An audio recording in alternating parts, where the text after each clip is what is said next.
And now, it's time for another Dice Tower review with Tom Vasel. Hey Waiter is a two-player, well, it actually goes to four-player, 2 to 4 player trick-taking, it's a card game in which it's best with 4 players because your partner's trying to get rid of these chips, you have poker chips, which actually represent different kinds of food, and you're trying to serve the food as fast as you possibly can. Get rid of the food, give it out to people. And the game works. It's not like really anything that I've played before. It has some really interesting ideas. Let's take a look at it.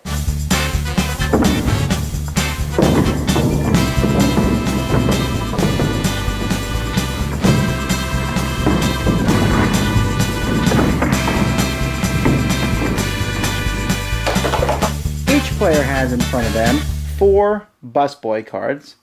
They have a stack of randomly drawn trays. They're different colors, but you have dessert, you have whites are soups, red is your main course, and green is salad.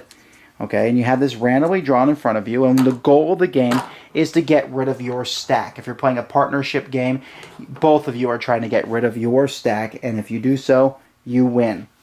Players are going to have a handful of 7 cards, and each turn they're going to play 2 of these cards together. The cards are different colors, red, blue, green, and white. And the way this game works is, on your turn you play 2 cards, like I said, and you're going to put those cards together. And when you do so, you ignore everything on the outside and you only look on the inside. So I'm doing a blue action on a red card. And that's how this works. And these forks just mean that no action, no action. So I would only look at 2 things if I played these 2 together. Do a blue action on red. That's it. Very simple. So what do the different actions mean? Well, let's look at the green card first. The green card is the serving card. When I put that with 1, it says this allows me to serve a blue food. I say, yay! So I take a blue food and I serve it and it's out of the game. The problem is I look across the table and my opponent also has a blue food on top of his stack and he can also do that. Well, that's not nearly as exciting. I don't like that. So you have to be careful when you play those green cards because you may be helping other people out as well as yourself.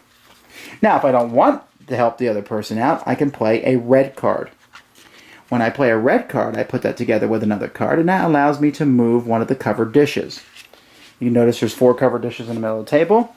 I can take that covered dish, and I can go over to my opponent and put it on top of his. Now, of course, he can play a red card later and take it off and put it back in the middle, and then maybe later on play another red card and put it on top of my stack. Either way, you can never move it from one stack to the other, but it has to always go back to the middle first. But the point of the fact is, when you have a covered dish on top of your stack, you can't do anything. And that's really annoying. Thanks a lot, dumb opponent. So that's what the red and green card do. Let's look at what the white card does.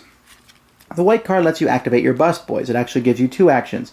It allows you to remove a plate, just like the red one, but it only allows you to remove one from your own. So, in this instance, I could. Yay.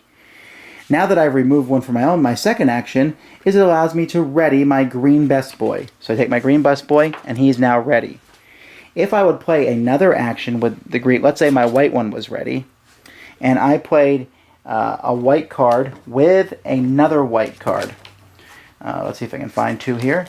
So I play a white card with white card. That lets me move the white one off mine. I don't have to worry about that.